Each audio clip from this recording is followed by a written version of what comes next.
He'll never renounce us. He has unconditional affection for us. He has all powers, all resources. Why do we need anything except Krishna? As soon as we accept Krishna, then Krishna gives us everything. So why do we need anything besides Krishna? That's the question. Not how do we become sincere, but why do we need anything besides Krishna? It's useless. It's just a separate endeavor for something that's unnecessary. Why would we do all that? No.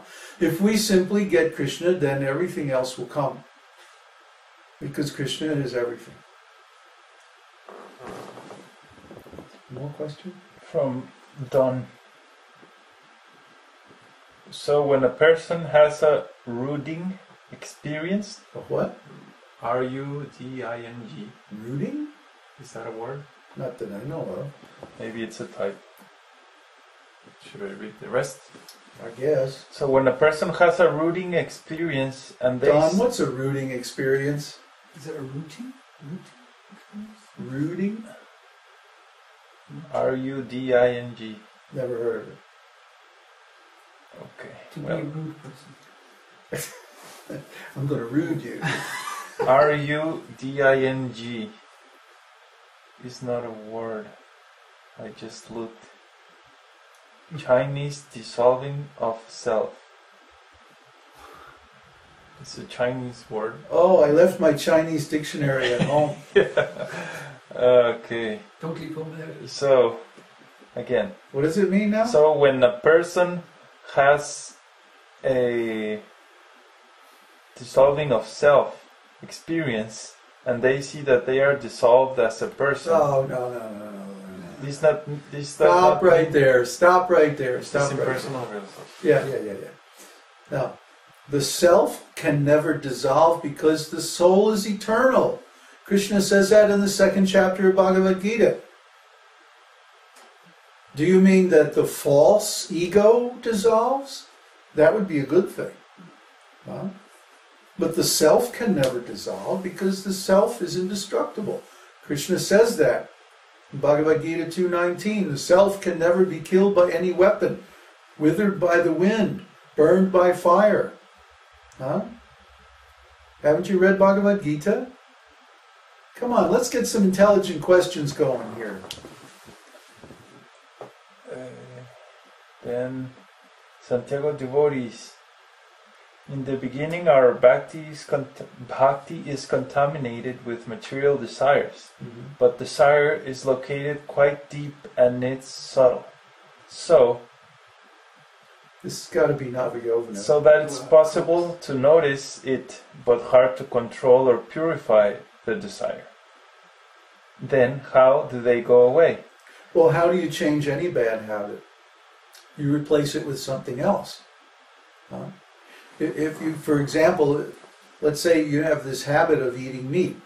It means you have a taste or desire for meat. Huh? So what do? Well, Śrīla Prabhupada, he used to make nice pakoras. Pakoras, samosas, ladus, lagdus, all these like heavy ghee saturated foods, right? And offer them to Krishna, and then just feed them to the devotees until they couldn't move. And that was their cure. That cured them from the lower taste of eating meat, because it cultivated a higher taste for ghee. See, Prabhupada explains this very nicely. That what is this desire for eating meat? It means you have a taste for blood. That's what it means. Huh? You have a taste for blood. And you're from Transylvania? No, you have a taste for blood, and so you want to eat the meat of the cow or the pig or whatever. So, what is the ghee? Ghee is the purified essence of milk. And what is milk? Milk is the blood of the cow transformed from the mode of passion and ignorance to the mode of goodness. So because the cow purifies blood to the mode of goodness, which becomes milk, then you eat the purified essence of that milk, and you develop a taste for that as prasadam. See, so it's been doubly purified. Then you can overcome this degrading taste for unclean things like meat. So in a similar way, every bad habit or every impurity that we have is based on some material desire.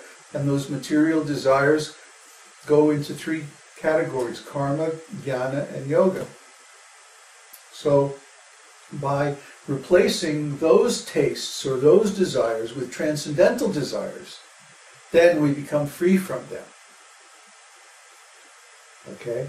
So for every material desire, there is some transcendental desire that is like its higher harmonic. For example, everybody desires love. There's not a single person who does not want love. The problem is, we are desiring love in a material way. And so because of that, we commit so many nonsense sinful activities. I mean, what sinful activity is there that has not been committed by some fool for the purpose of love? That's what he's thinking. I'm doing it for love.